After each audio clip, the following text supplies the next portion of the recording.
Hey there, welcome back. This is Zephyr Green with Diablo 1. This is episode 2. And as a reminder, I am playing on the Devolution X mod, so I have some mild bug fixes and quality of life changes and stuff like that. So I am playing if I hit the V button, it always shows Devolution X version. I am playing this, let's see here, character. Scimitar, 3 to 7, 4 to 8, 1 to 8. Penetrates armor, high durability. Okay, we're gonna sell like all of this, except for that one. We'll keep that. Oh yeah, we can have alt show things on the ground. What can I do for you? Okay, we will sell that, sell that, sell that, sell that, sell that, sell that. And we are now rich. Ooh, now I need to see what I'm actually wearing here. Other armor, 12 armor, nothing else. Skull cap, 3 armor, 7 magic. 4 armor, 1 magic. I don't know that magic is really all that useful to us at the moment. Might be useful in the future. Armor of the mind, 17 armor. That's pretty good. Requires 20 strength. We have 20 strength. Helm of skills, 16 dex, or 16. 6 dexterity. 16 is still pretty crazy. That would be amazing, but probably not that. Flail of the bat. I don't even remember flails being in this game, but apparently the flails are in this game.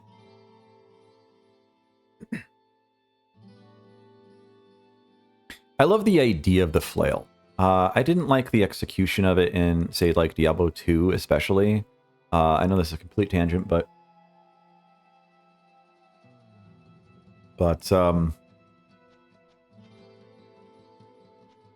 we are sticking with blades this game. We are a character named Slice and Dice. We've got to stay with swords and stuff.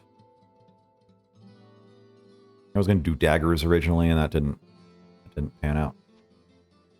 10 to magic, 16 resistance. That's actually really good if I was a mage, I guess. I'm going to grab this helmet. And I don't have enough for the armor, but I don't really care about the magic on the armor. So it's not as... That's not the button I want. Okay.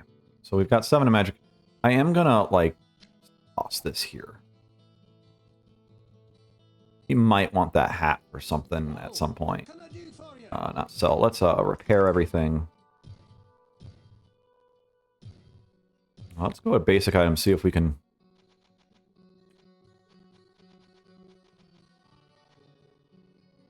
Claymore. I assume that's a two-hander.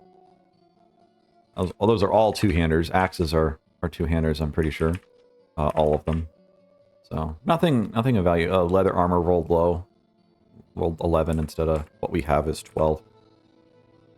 Okay. So, this character is almost entirely dexterity. Now we have more dexterity. Cool. Oh, rings. No rings. That's disappointing.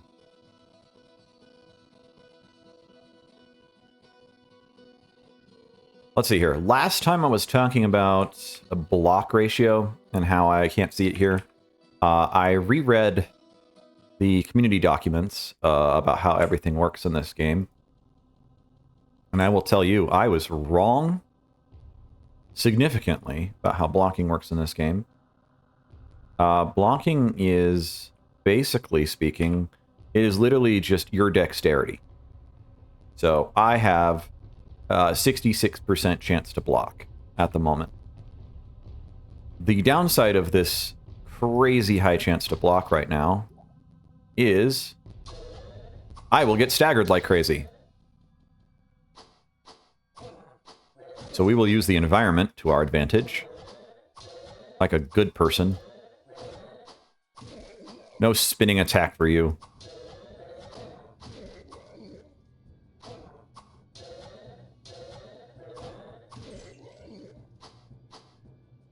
Okay. So we can block pretty heavily. But the rogue has a slower block animation or block timer, which means that while you're blocking, you can take damage. You can't block while you're blocking. Makes sense, right? Sort of. Anyway.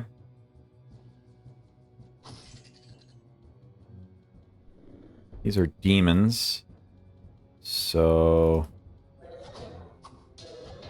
let's be careful how we handle this. There we go. We can take about 2 at a time, maybe.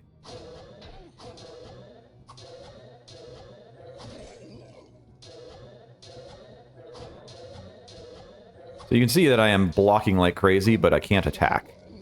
So 2 more armor. Yeah, I'll take that.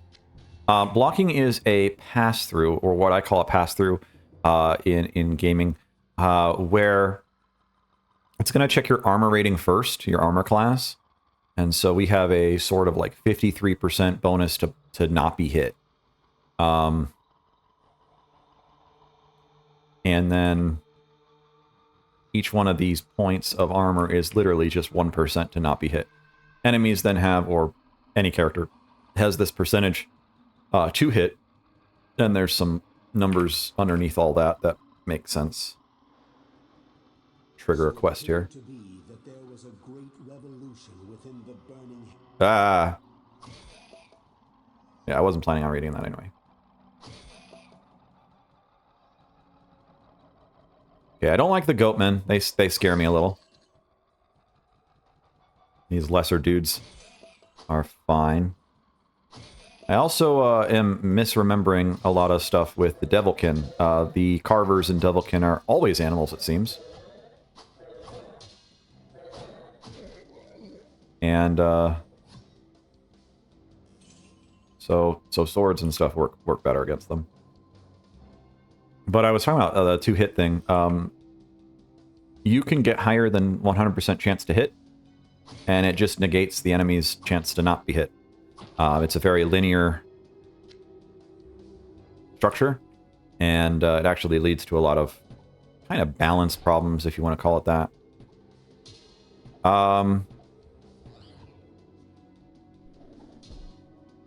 Pretty sure those are the dudes I don't want to touch. That was a full health potion. Okay, let's not get touched by those dudes. Pretty sure it's Black Death, so that if they hit you, you lose one flat max health per hit. Let's not get hit by too many of them.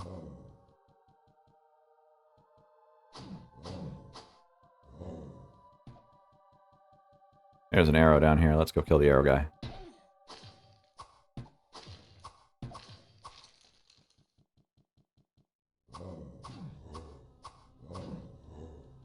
I don't want to actually get hit, but I'm trying to mosey around here. But yeah, your armor class as well as your block chance can actually hit 100%.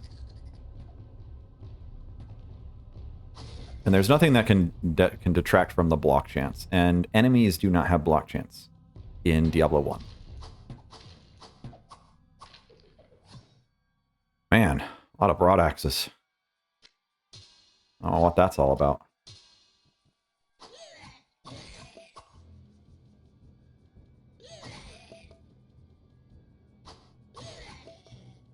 There was kind of a strangely poignant video that popped up on my feed, talking about how Diablo 1, Diablo 2, and Diablo 3 are so different, and Diablo 4.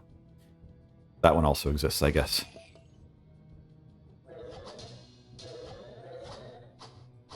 And while I'm a big fan of Diablo 2, some of the mechanics of Diablo 1, I think, are better designed. Maybe not mathematically, but conceptually. And so one of those is actually That was a terrible health potion. I rolled low on that, I guess. Just that you're really relying on these 2 hit chances. It's not about rushing in.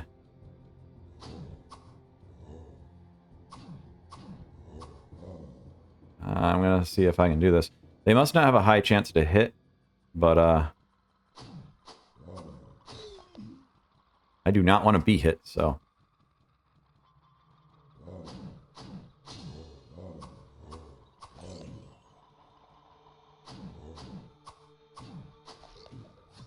Large axe. Man, it really wants me to have these axes, I guess. How do I reorganize my inventory here? Flash, stone curse, town portal, phasing. We'll just put this here for the sake of it. You do good damage, though. You will one-shot a lot of enemies if you're using a 2-handed weapon. You probably won't be able to hit them, but when you do, they die.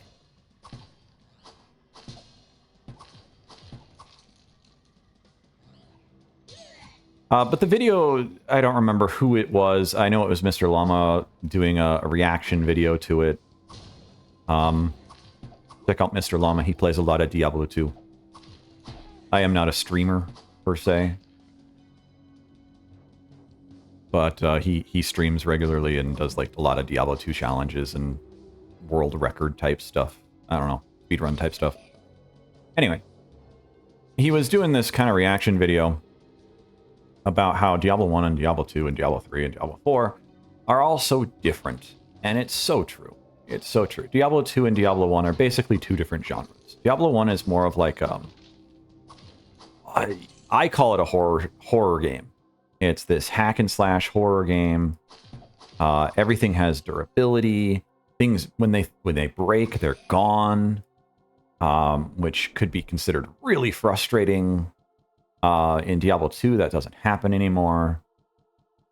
When things break, they're just broken, and you can fix them.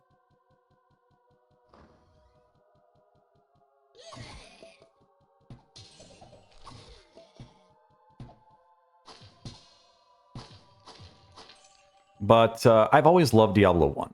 It has a special place in my heart. I don't have the, thousands of hours from childhood in Diablo 1. I have a few runs through it here and there over the years. That's it.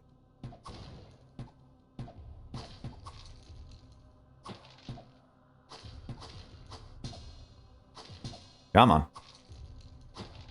Nothing there. Nothing there.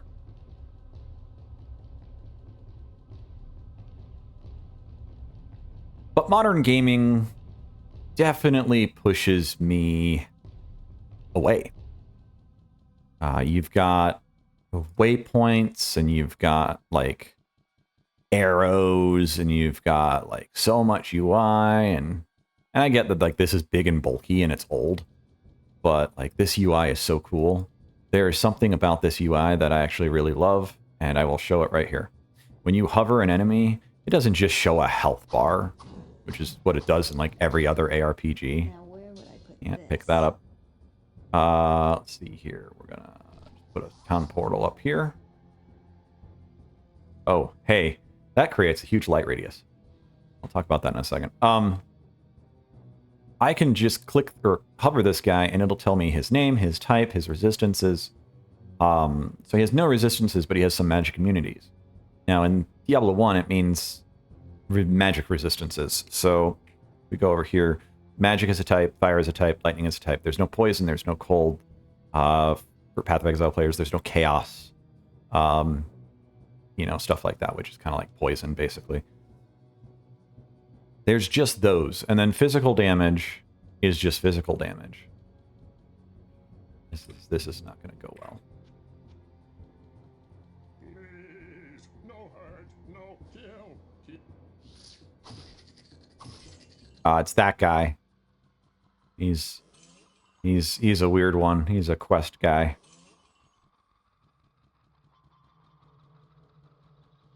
We'll come back and talk to him again. But just the fact that it tells you, like, there's no resistances, but it might be immune to things. Doesn't tell you what it's immune to in this case. As you kill enemies, normal enemies, not the unique dudes, the gold trim text dudes, it'll tell you, like, not just how many you've killed. Look, you've killed 22 of these. Ah, so I must have some experience on killing these guys. But, oh my gosh. I regret my decision of opening that door. Yeah, this is not going to go well. I might be dead here.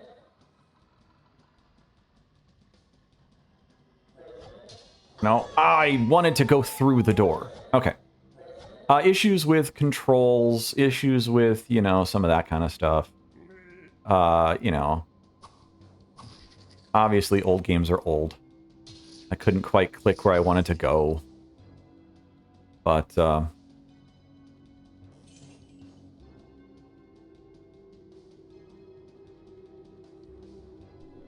maybe I don't go up that way right now. That seems like the smarter idea. Nothing in there. That's a closed room. Let's just go back to town. Yeah, let's do town. We'll just go to town.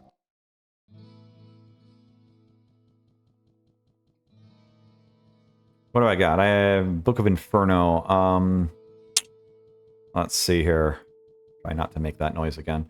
Let's just throw this here. Scroll of phasing. Don't curse. Phasing. Flash. Got town portal. Town portal. Gold. Okay. I'll go talk to Pippin in the mod. Which is in many ways just a lot of quality of life stuff. He automatically heals you in the mod. Let's do... I can't sell things, so we will just... I mean, I can. It's not to him. I'm not going to go to Adria. What ails you, my friend? I have enough town portals. Okay. We have a lot of gold. Hello, my friend. Stay a while and listen. Now that's an axe. It got the double modifier of the 2-hit and damage bonus. And then it also got the modifier of 10 vitality. That's good stuff. I don't need it, but it's nice. That's nice stuff. We'll just sell this buckler of magic, the broad axe, the fine $2,700. Yeah. That's a two-hander. I think that's a two-hander. Let's see here. 20% damage. Nothing of value here. I believe this only resets when you level up, so... What can I do for you?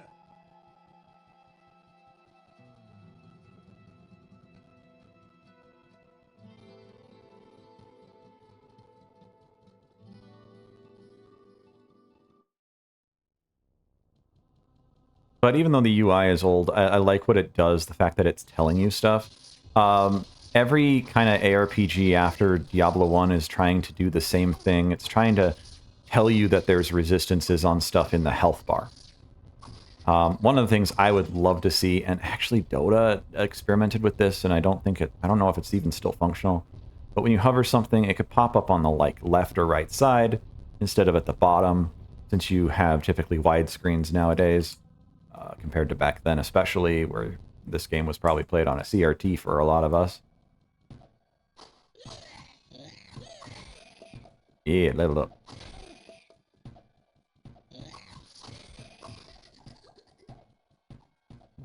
Let's do dexterity like usual.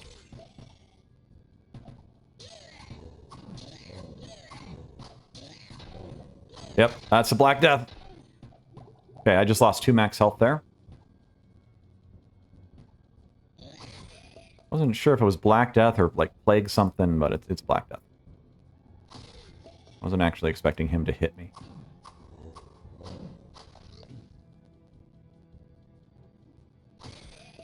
He only hit me because I was dealing with so many enemies at once.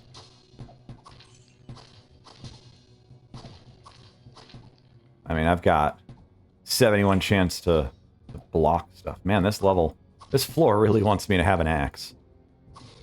Let me ask you a question. Why do you want to give me these?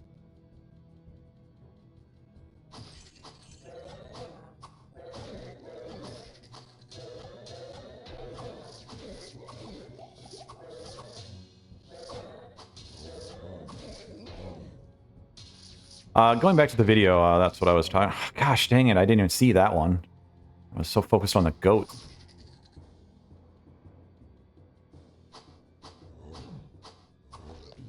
Okay. I will say I don't like this enemy. I think it's a silly design. I don't like permanent effects like that. If it was something, whoa, there's a lot of those dudes in there. So we might just eventually skip this floor.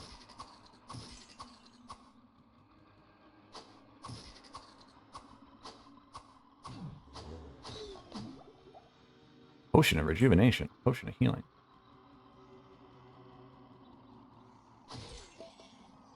Okay, we're just gonna walk around these guys. See you laters.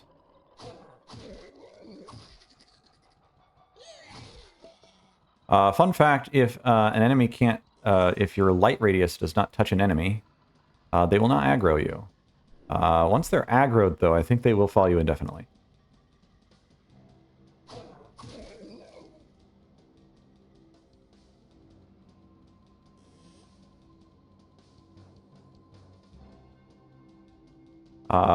Yeah, but going back to the video and ignoring these Black Deaths that are making me kind of mad, actually.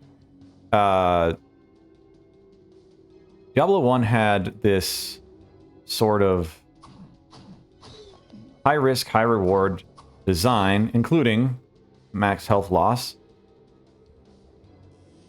You only have like a 50-50 chance or a 1/3 chance to even see these guys in a run, I think. I think they're only on 1 or 2 floors. Maybe they're on more than 1 floor.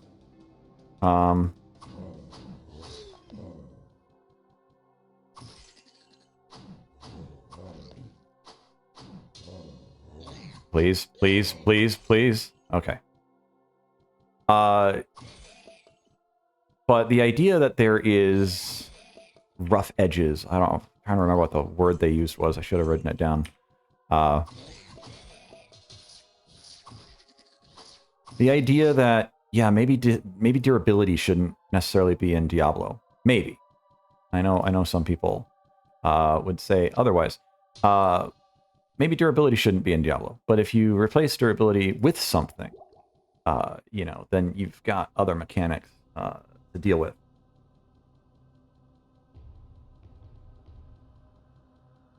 And, you know, people will say, oh, I hate playing Tetris with my inventory. You know, one of the things about Tetris with the inventory is it allows you to show off all this art. The inventory is actually designed as an artistic choice. In a lot of ways. It's also meant to restrict how much junk you can pick up. It's more about that than it is about an experience. And we're so used to games just being streamlined. Everything, there can be no cutscenes, there can be no this or that. Everything must be skippable. And I'm the same way. I want to be able to skip everything. If it's a cutscene, I don't want to see it. I want to be able to skip it. But it's just modern gaming. We're so used to these little things. Come on. Spiritual shrine. What's in here? Gonna be a bunch of goat dudes. Oh, no, wrong. Bunch of devilkin.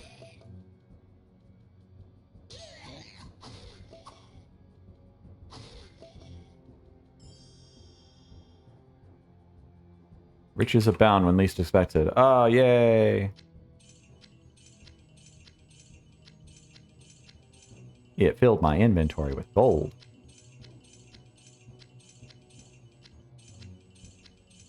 Got 5,000 there, and 3,000 there, and 10,000, or 10. Not 10,000, 10. Okay, so where are we at? We actually did lose, I'm going to save, we did lose 3 health, max health. That is really disappointing, but it is what it is. I do plan on taking every shrine I can get to, just for the sake of whatever. Shrines do tend to be very disastrous. So these are the rules I'm playing by in this run. I'm just putting that out there. The smell of death surrounds me. So that's a scroll of healing. The rest of these are potion or town portals.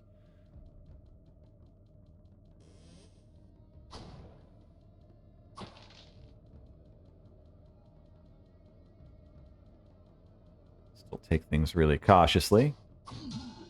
This guy's fat. Fat demon. I just blocked an explosive barrel. That's a thing. Take it. I'll take it. Oh, it's a little too many people there. Come, walk towards me. I dare you. Man, I'm trying to remember what the word I'm looking for is. But just this idea that the games have to be like perfectly polished and the experience has to be perfectly linear. Everything has to be balanced and perfect, and I don't agree with that. I don't think things should be that way. I think taking away control from the player is a scary thing to do nowadays. Having any form of stun, or in say like Dota, you die and you're out of the game for 60 seconds. That's maybe 120 seconds even. And that's crazy. Why would you take that kind of control away from a player? I actually personally appreciate death in Dota. And Deadlock. I play Deadlock now. Ah. There we go. Good stuff. And one of the things with stuff like that, these rough edges, so to say, kind of... Wow, that hurt.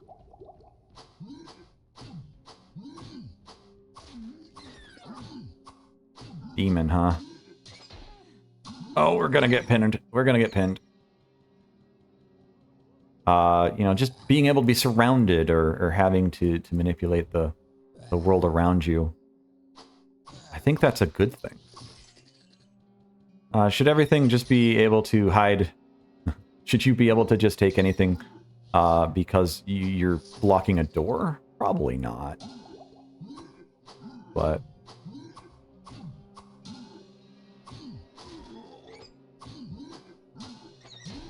oh my goodness.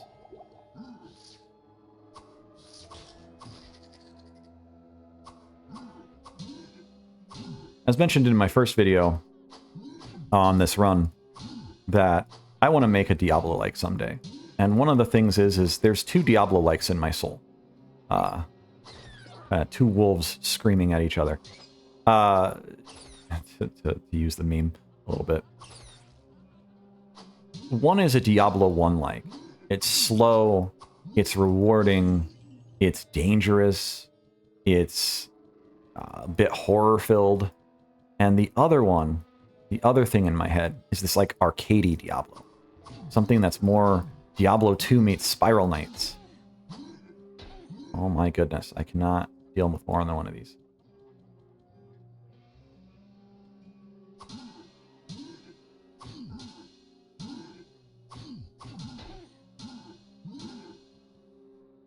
This is where block lock comes into play.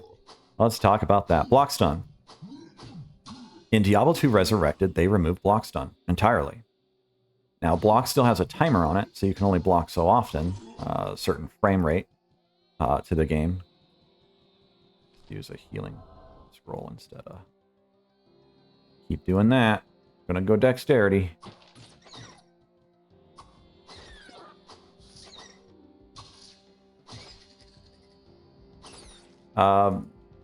Block stun is a core component, in my opinion, of Diablo 1 and Diablo 2, as it balances the usefulness of block. Block is so strong.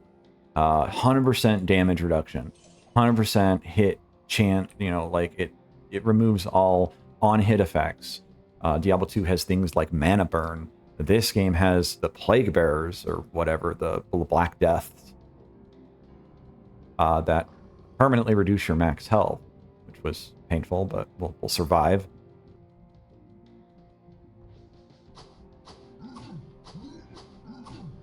How are we missing these guys? We've got so much hit chance.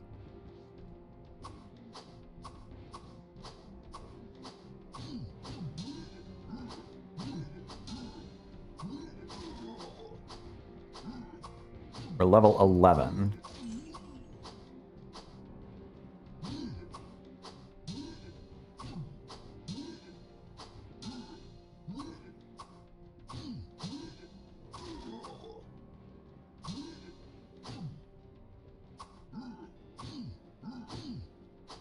Sometimes I wonder if attacking slower actually benefits you, and I don't know. I have no idea. Could be a mechanical thing, could be a timing thing. Just like spamming your attack is actually worse off kind of thing. So many of these dudes.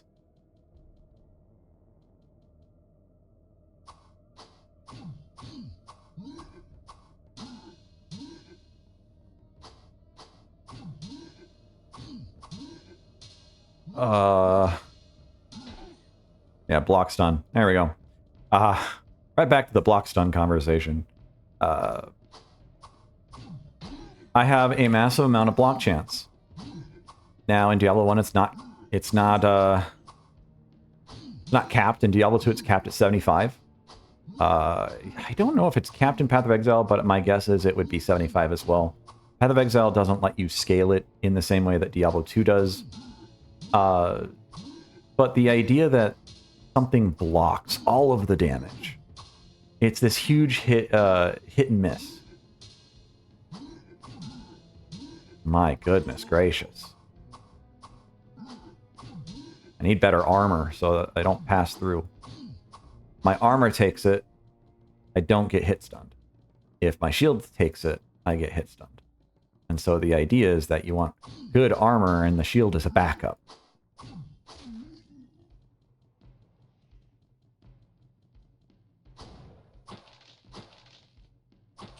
I don't want to go through that room again. Let's save.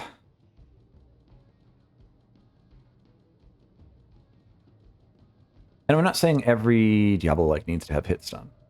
I'm not saying every game has to be the exact same. Now where would I put this? Small axe. It's probably worth more than the dagger. Yep. All axes are two-handed. Even though it's a small axe, it's two-handed. What are these guys? Stalkers.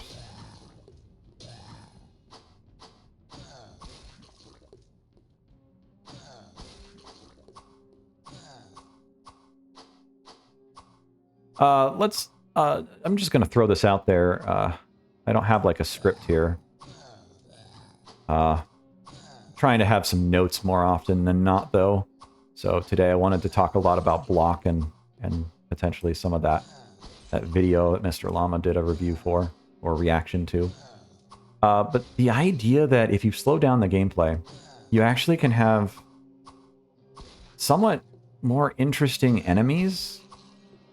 You have to make maybe slower decisions. But I'm going to compare it to, say, like Dark Souls. I like Dark Souls 1. Dark Souls 2 kind of starts to get a little weird for me. And then Dark Souls 3 I never could get into. It feels too fast. It feels like everything I've learned in the previous two installments are useless. Borderline mistakes.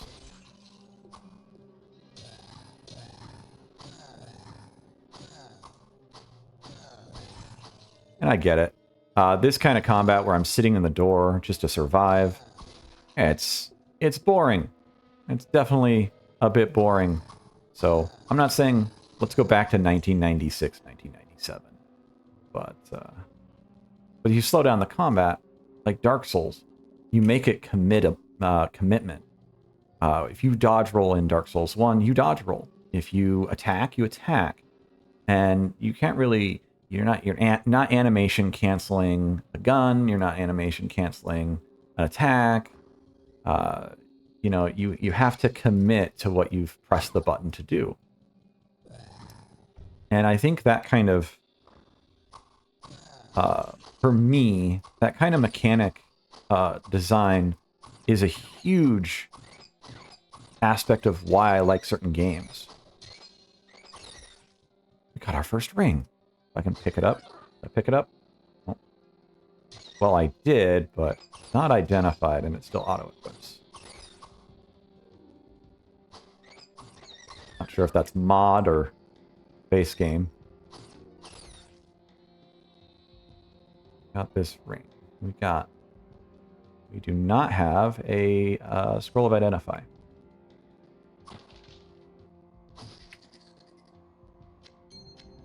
No, doesn't show any stats. Still not sure if that's a memory that is fake or real, but I swear it used to be true. So we got 81 chance to block. We are going to get block locked like crazy.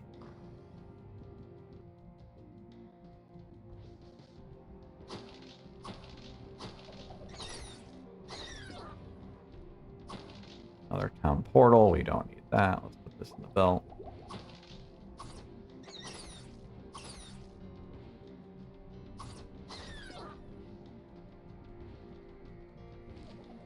Now where would I put this? Let's get rid of the cape of 2 armor.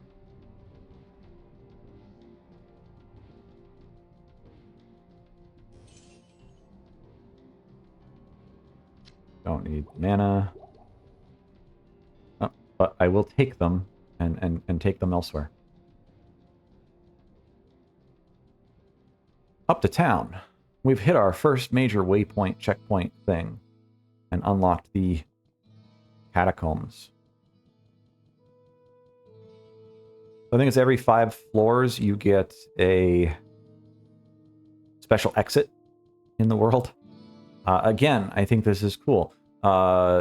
In Dark Souls, everything is kind of a Metroidvania. You come back to, that's basically Metroid and Zelda, I think, were what kind of inspired this genre to begin with, but grant help him with a mind, 4 armor. Light radius, this is dangerous, don't take this. Surprisingly, that's actually dangerous. 55, so that'd be 6 armor. Nothing of value was lost.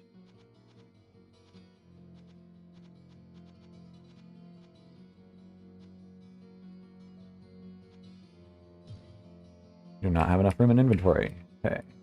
Button I'm trying to hit. Okay, let's sell some stuff. Sell this, sell this, sell this.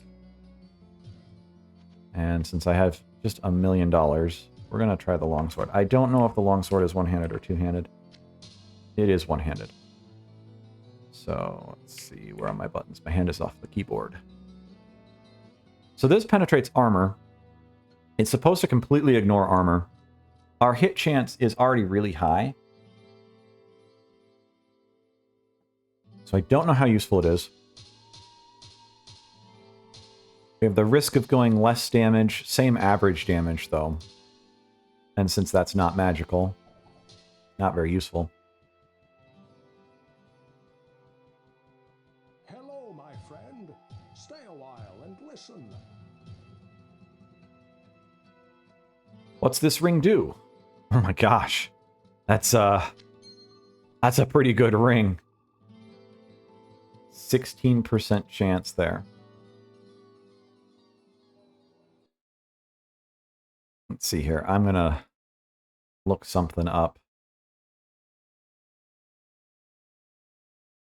Friction. One of the words is friction. That's the word they're looking for. I'm looking for. So there's the idea that all friction should be removed. Everything should be fast. You shouldn't waste your time. Time is precious. All this other stuff. And I fear that we're just short on attention span a little bit with games. I get that we all have busy lives. Some more than others, of course. And that 2 seconds of this or that can be irritating. And I agree with being able to skip stuff. If you want to skip a dialogue, if you want to skip a load screen or a logo screen, you should be able to. Some of this stuff is, just there to hide other things happening in the background. So sometimes you're trying to do a dialogue scene or something like that. You're actually loading the next area. So you might need that 2 seconds of dialogue to actually load the next area. That's probably not very common anymore, but it was really common back in the day. You talk to somebody on an elevator, and the elevator is actually just hiding the fact that the entire world is reloading behind you. You know what? I'm just going to read it and call it good. We now have a spell. Staff of Inferno. We'll just put that on the ground. But friction. Friction is the word I was looking for. There's different kinds of strengths to design. And as this person was talking about friction and kind of Diablo 1, I agree. There's a lot of stuff. Can it be better? Yeah. I don't know that block rate needs to hit 100%. I don't know that block rate needs to have hit stun that lasts forever. But if you have less enemies, then all of that feels better too. Diablo 2 and Diablo 3 especially started getting to this point where there's so many enemies that if you don't have an AoE skill, you're garbage. And I can understand that up to a point, but I'd like to be able to, man fight something and have that AoE skill be basically garbage because you're trying to man fight a, I don't know, giant bat, since we're fighting giant bat-winged things. Same thing with like Dark Souls. A lot of times in Dark Souls, you're not fighting 25 enemies. You're fighting 1 or 2 a lot of the time. And anything more than like 1 or 2 is actually kind of scary. Enemies are almost always scary as well. In Diablo 1, they also had... Let's see if we can get through this room without getting knocked around here.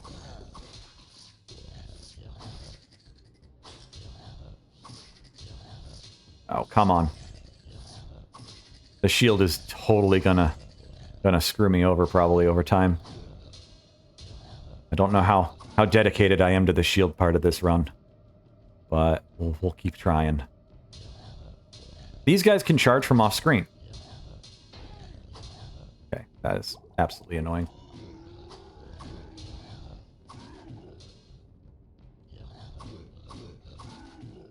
I want the shield to be good. I want it to feel good. And so locked beyond the gate. Okay, that's a storyline thing. What do we got here? Pedestal of Blood. What did we do? I don't actually remember the story or the quests of this game.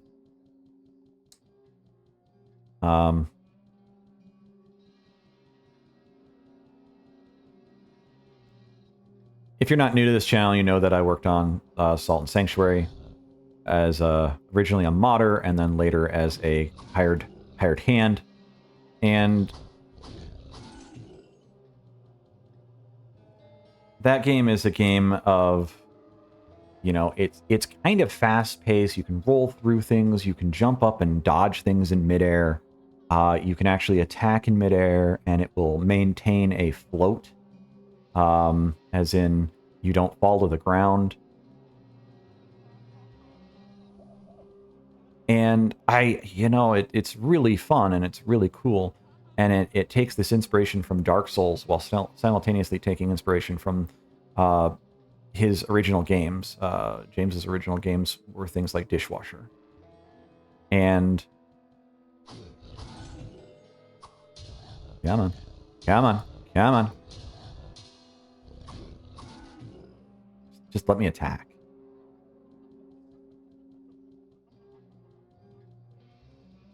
And so you have this commitment, this constraint. So I'm going to just kind of throw some words out there. We've got friction, constraint, and commitment. Constraint can be things like limitations of buttons. If you're making a game for, for console or for controller, you might have some button limitations. This is bad.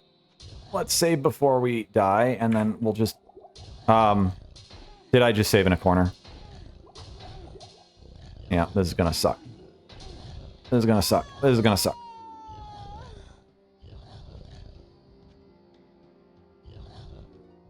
No, I want to go this way. I want to go this way. The door is shut, so the pathing is confused. Give me a second to... Okay, they can open doors. Good to know.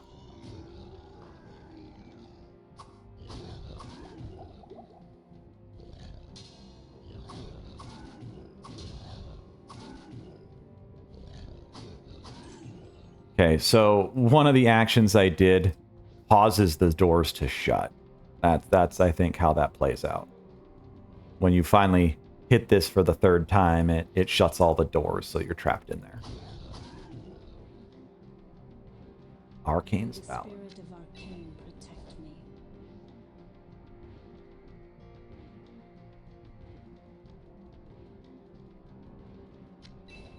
That is a lot of armor. Double my armor there. That's interesting. Never noticed that before. Putting on this armor changes everything about my character.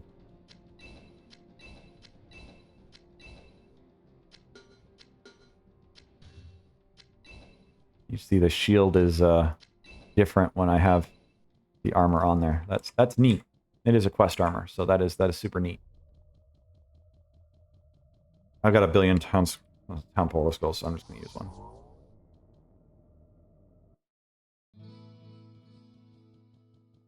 So like, controllers could be a constraint.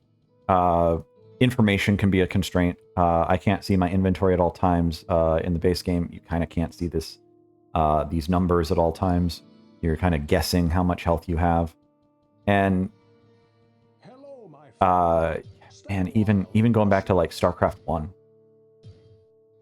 Let's see here. Armor class 25, 10 to vitality, 3 minus damage from enemies, and fast hit recovery.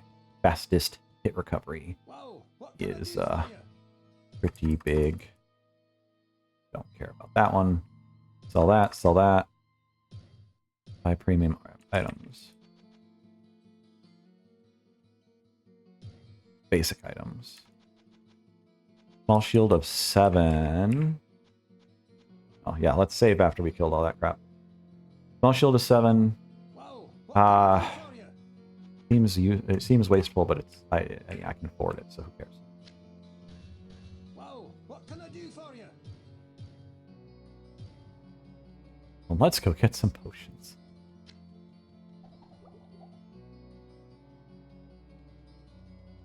What ails you, my friend? StarCraft 1 had the constraint of some different things, actually. Let's see here, where am I at? We're 50 minutes in. And go a little longer.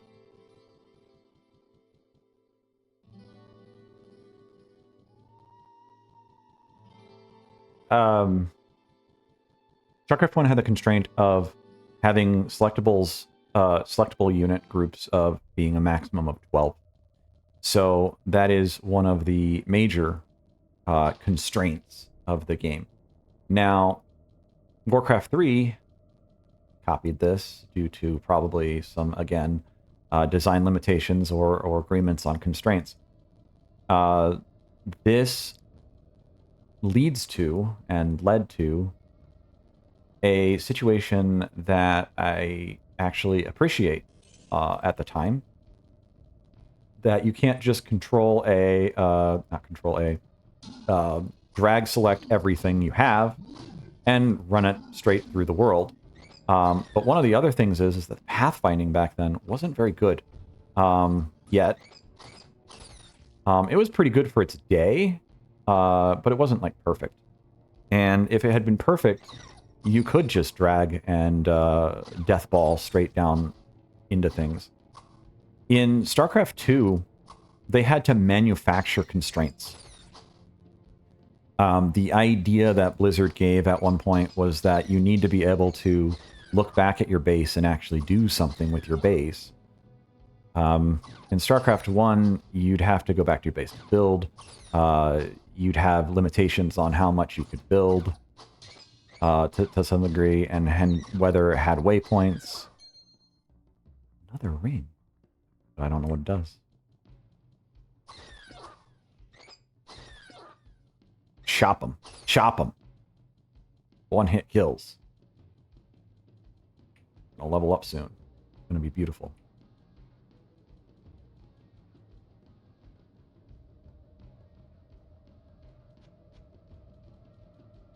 Keep saving regularly here. Maybe it'll help me in the future. Never went back to that goat man. I don't remember what he drops. He is a quest, though. You go back to him a couple times, he gives you an item, and then you fight him or something. Or he promises you an item, something like that.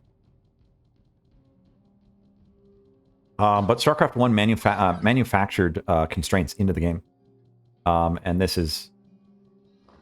was a design choice because of the amount of the computer was playing for you was a problem. And I still think it is, by the way. I think StarCraft 2 is a fun game. But I think StarCraft 2 literally has this problem of the game is playing itself. And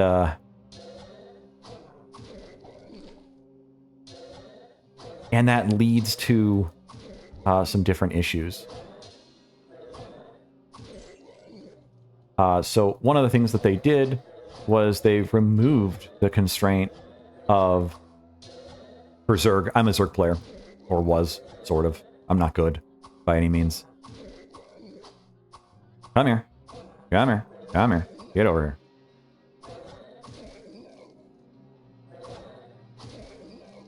There we go. More dexterity. All the dexterity. Abandoned Shrine.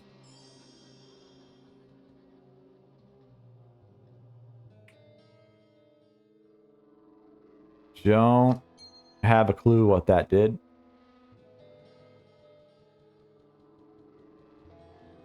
I don't remember the shrine effects at all. Like, I know one gives you Firebolt. It gives you like 2 levels of Firebolt, but reduces your max mana by 10% or something. But that's a higher level. You don't get that kind of stuff on.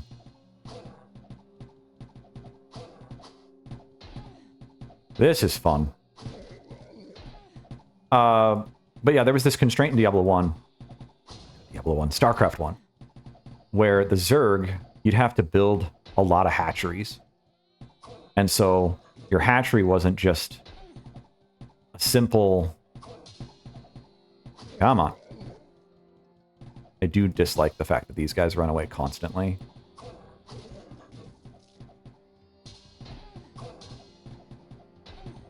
Probably my least favorite thing about Diablo 1 is that ranged enemies just have such a huge advantage of just sitting back and then having the exact same movement speed as you and being able to run away forever. Anyway. There is a unique in there, I think. No, he's just a special, different kind.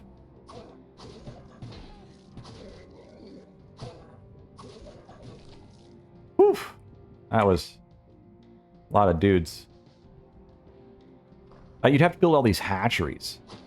And so it had this constraint of you needed larvae. You had this extra resource management, right? Resource management is a major constraint that is actually a good game mechanic for many games. Not everybody likes resource management, so it doesn't work in every game. But, you know, a lot of games. You have larva management. So the Zerg, they can flip what they're building very, very quickly. But if they do it and they lose larvae, they lose all their production for a short period of time.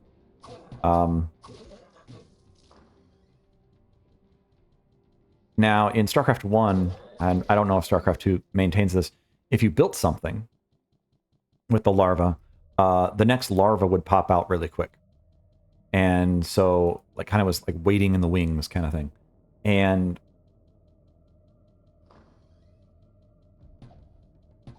so as like you were building, you still got production out of what you were waiting for one thing, and another thing would pop out and you could still do it. Drones were another limitation on your larva, because now your buildings all cost larva as well as everything else that they cost, which is huge. Like, you're not just sacrificing a drone, you're sacrificing the larva that the drone costs. Huge constraint. In StarCraft 2, they decided to do a bunch of different things, of course. They wanted it to be a sequel, right? But they also still wanted it to be an esport. It's totally okay. Whatever. It's what it is. And so they created the Queen. Oh my gosh. Yeah, the shield is really messing with me.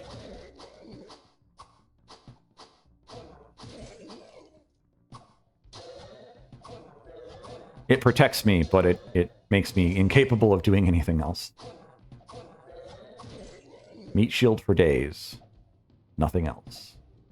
If I had thorns, that would actually be really cool. 100% block. I don't know. Does thorns trigger on block? I would assume so. I would assume it does. Anything up in here? Yes, there is.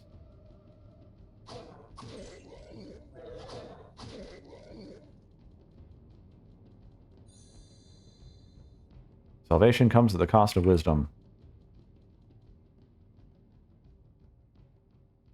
2 levels of Holy Bolt. And...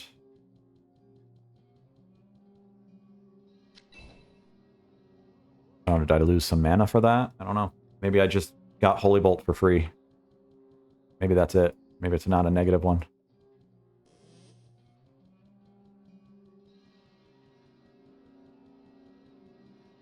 Okay, we'll just keep going down. Where are we at? We'll probably go for a few more minutes, then quit.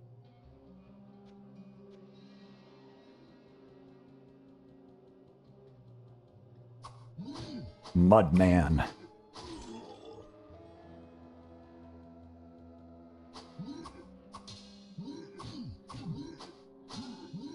What in the world? Where are you guys coming from?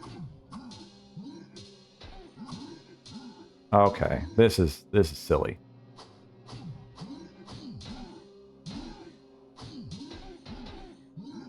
Can I get out of here? No? Well, I guess we're going until we die.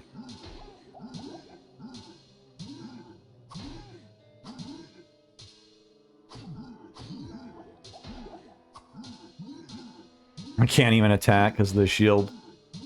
This is hilarious, actually, though. So, no, I don't think this is good game design. I think block stun is okay, but not this. Not this.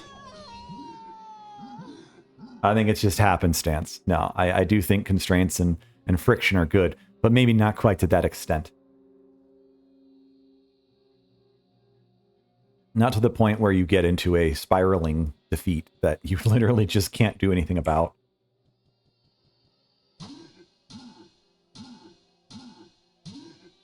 How do you have such high hit chance?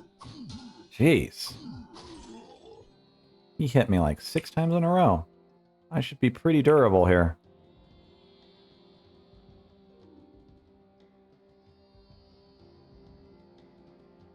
So, fun fact, light radius actually hurts you. Your light radius is what gives them the capacity to aggro. I can. And I was trying to just aggro a couple of these at a time, but it did not work out.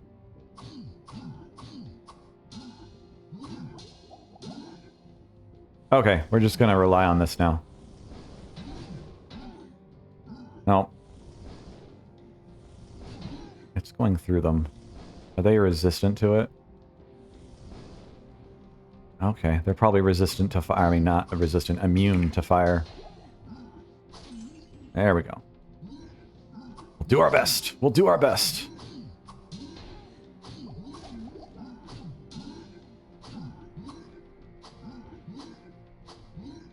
I think that other one just got really lucky.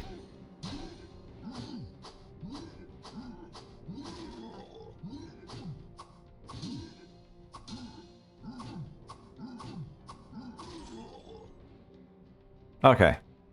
Yeah, we used a lot of potions. Too bad. Well, we'll just call it good, though. Not that I actually needed to use that, but whatever.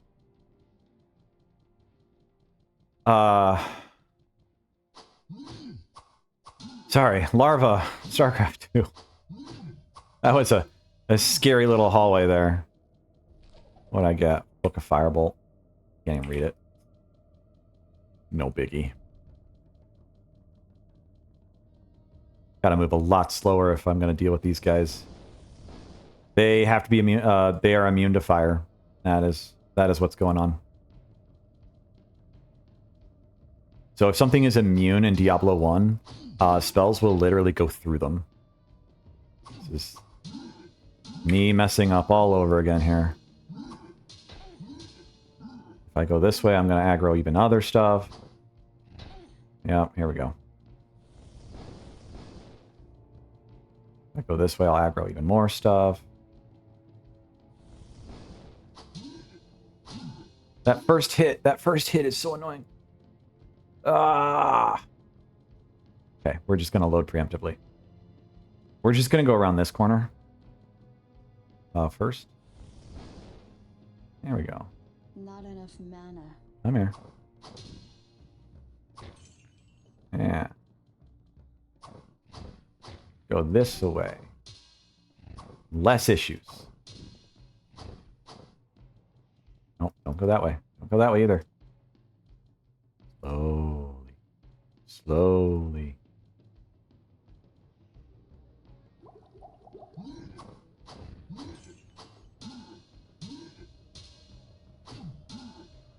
This is so silly. I committed to this. I don't know if I can keep my commitment on this. Gonna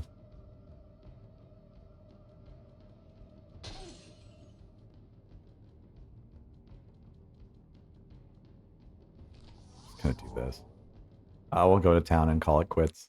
If you want to stick around for like the next couple minutes, but I'm just gonna rant about StarCraft here. In StarCraft 2, they expanded how many workers you had to build. And so in doing so, they basically broke workers, my opinion. Resist all 18%. That's actually really crazy good. That is crazy good. What ails you, my friend?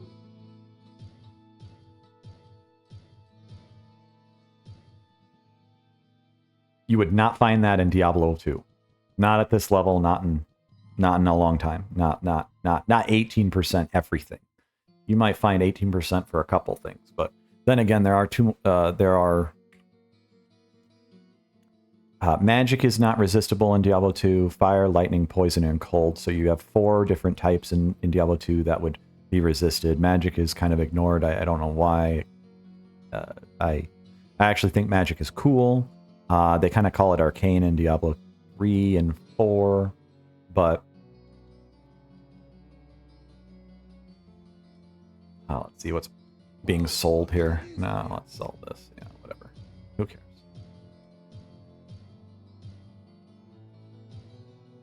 Let's see here. We've got the Vicious Club of the Bat. Tell me that's not cool. 3% mana and 75% damage. That's pretty good. As I drop something. StarCraft 2 creates the situation where you have to have 2 times the amount of workers as you do in StarCraft 1. In doing so, in kind of the beta stages, they actually broke SCVs. SCVs have more health than other workers. So like you have probes that I think are like 20, 20 shield, 20 health. And then you've got drones, which I think are 45 health. And then you have SCVs, which originally I think are 60 health. And so when they're originally just 50 crystals and you only need one of them to mine, 1 to 2 ratio, so to say, to mine your stuff, then you're not going to have a lot of them. But in StarCraft 2, you end up in a situation where you're going to have a lot of them because you're intentionally going to need twice as many. I think you need around 15 workers for a base in StarCraft 1, and I think you need around 28 to 30, depending on the base, of course, and some distance issues in StarCraft 2. It's been a while since I played StarCraft 2 and looked at exactly the numbers and stuff like that and the balance and stuff. But as such, you no longer have the larva to sustain that many drones. You now have to create a mechanic to supplement the drones. Like, just directly, you have to do this. The Zerg can't keep up with production. So you either have to make larva more prevalent, or you have to create a mechanic that does something else. So each race in StarCraft also was then given a constraint, something that you were intended to look back at your base for. So mules were one. You have to look back at your base to use a mule, which means that you're not looking at the battlefield. You have to look back at your base for queens to inject larvae. I think they've changed that since. And creep tumors. And so, again, it's something just to take your eyes away from the battlefield. These are intentionally designed this way. I don't know where they said this, but I do remember reading or listening to some early StarCraft 2 design stuff. Protoss had chrono boosts and stuff like that. I know that that's changed multiple times. Now they've got like the mothership core or something different. Different expansions had different things. And drones now require all this stuff. So you have to have these queens. And since you have these queens, you need some kind of constraint on the queens. So we're going to make a constraint of, they can do this and they can do this and they can do this. So they can heal and they can create tumors, and then they can also create larvae. So we need to constrain their mana usage for the larva, so that you're sacrificing something. You're sacrificing spread of creep, or you're sacrificing something else, or you're building a second queen to manipulate the amount of mana that you need to actually have the larva that you need. So you've got a design decision that took away a constraint, and then you've got another design decision that then builds more constraints on top of it. And so constraints are good. I want to put that in very, very blunt statement. Constraints are good. Necessity is the mother of invention. The old quote as the old quote goes. And so if you have these constraints can be friction, and in this case they are. The friction is that you can't look at the battlefield. You want the player to have to manage a macro level and a micro level, so you need to pull them away from the battlefield to actually handle some of the macro level stuff. Handling multiple bases and multiple mules and multiple queens, creep tumors and spreading the creep and stuff like that. And it's not just the queens putting the creep down, but the queens putting the creep down and then manually going and spreading the creep all over the place. Creep, of course, has a benefit in StarCraft 2 of movement speed. I kind of disagree with it existing, but it is there. I don't personally like it. I think it makes ZVZ broken and pointless. It's a game mechanic that I think causes ZVZ to be sucky, I guess is the best way to put that. Where it just, I just don't like it. Almost every Zerg unit has a movement speed upgrade. Zerglings, Hydralisks, I don't remember if Roaches do. Banelings, all this other stuff. And then the original game, Zergling, Hydralisks, Ultralisks, all of them have these movement speed upgrades. So the entire point is that they're slower because they require upgrades, because you can get so many units out so quickly. The idea is that you don't want to just have a super powerful army so fast. So you have to put these constraints as upgrades on their stats. Marines are not required to have a movement speed upgrade. They move at a decent speed. Maybe not as fast as Zerglings or anything like that, but they do what they need to do. Yeah, they have stim packs and they can do all sorts of extra stuff too. Marines are broken, but my bias aside. My point going back to the larva and the drones and stuff like that is they ruined, for me, they ruined the brood. Now I have to manually do all these things that I wasn't manually doing in the previous game, but they made it so that the queen is cheap enough that it is basically a requisite to use. You need to use it because creep gives movement speed and it gives sight and all this other stuff. You need to use it. Overlords no longer have detection, which is beyond bizarre to me. But they no longer have detection on them by default, if I recall. Or maybe they're just really, really short ranged. I don't remember. Now I really can't remember. I'm sorry if I'm just completely butchering this. Yeah, overseers. You have to build them into overseers now. That's right, yeah. And so now you've got this giant weakness of invisible units being able to just do whatever they want. And in StarCraft 1, I get that was probably a big issue of them just being way too strong with overlords, being both a carrier transport unit. They can have huge sight range. They can have a relatively fast movement speed. And you have carriers. You just have to like research it. It's expensive, 200 or something like that. But then you have carriers that just go everywhere and do anything.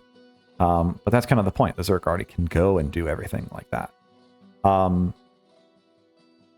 But the Zerg lost an identity, in my opinion. Their units are no longer efficient. In StarCraft 1, Zerg units are actually highly efficient for DPS and then throwing them at the wall. You don't have to care so much about throwing them at the wall as much as you have to care about just managing your larva and your expansions and your creep tumors and stuff like that. Not creep tumors, but creep colonies in the first game. And maybe hiding a building or something. And in StarCraft 2, because you have this high production, you can't have efficient units at a high production speed like that. It's too imbalanced. And so suddenly you go from, making these decisions of how many expansions you have and how many hatcheries you have to just basically just building a queen. You just build a queen every game. And then queens themselves had issues in balance across the years where people were just running them up to enemy bases and healing ultralisks or whatever else. And it's like, I don't necessarily personally see a problem with that if it's late game. But the fact that queens were then suddenly, a moving base defense caused problems. And so it's just one constraint creates another constraint, creates a balance issue, creates whatever. And this is just me ranting on StarCraft, whatever. But the point I'm trying to make is that constraints are good. And so the constraint that you didn't need this resolved. You didn't need the queen to be created, but you created a situation that required the queen to be created to solve the problem that Zerg already had solved, in my opinion. Zerg already had this problem solved. They had cheap hatcheries and expensive buildings. So if you look at, for example, the price of Zerg buildings, and you look at the cost of the drone and the cost of the larva, you've got extra time building the drone, you've got larva, and it means that you're not building an army with that time. So you already have all those constraints. Those constraints are basically thrown out the window because of the queen. Sort of. You still have to build the drone. You still have to get the drone to the location. You still have to lose the drone. But the queen cuts the cost of larva in half. You get the hatchery, which gives you 3 larvae. You get the queen, which gives you, 4 more larvae every so many seconds, which is approximately like doubling or more your larvae. And then you can stash them. You can store larvae. You can have 25 larvae in a building, and which is, it's kind of cool, but you removed all the constraints. And then the balance issues are just tacked on top, in my opinion. And then this is completely a sideways, sidetracked mind here. But I think one of the biggest balance issues of StarCraft 2 is unit density. Collision versus range. Just throwing that out there. Think about it. You've never thought about it. I'm sure other people have thought about it, but that's my strong opinion on StarCraft 2. And I was not good at the game in PvP, but you know, the average player isn't playing PvP. The average player isn't good at games. Chew on that. Chew on that. Think you're good because you beat Dark Souls? Dark Souls is easy, isn't it? Maybe. Anyway, I'm not trying to offend people. I'm trying to point out that games are meant to be an experience. They're meant to be played. They're not meant to be a life choice. Now, esports kind of is. And I'll just close with all that. But constraints like the potion belt, constraints like the inventory, these constraints are useful in my opinion. And Diablo 3 and Diablo 4 kind of remove a lot of these constraints. You have a single button potion press. Potions are stackable. In Old Grim Dawn, now they're just a single button press. You don't even have to buy them anymore. Everything's being streamlined. What are you playing? You're playing pure action. There's no strategy to it. Well, there is some strategy. There's still some strategy and tactics. You still have to be in the right position and not get swarmed or get hit by stuff. But we've moved away from what the genre was kind of about, which was kind of this like strategy RPG. You know, you're thinking about what you're doing or how far you're going to go or what you can handle. And if you can't, you die.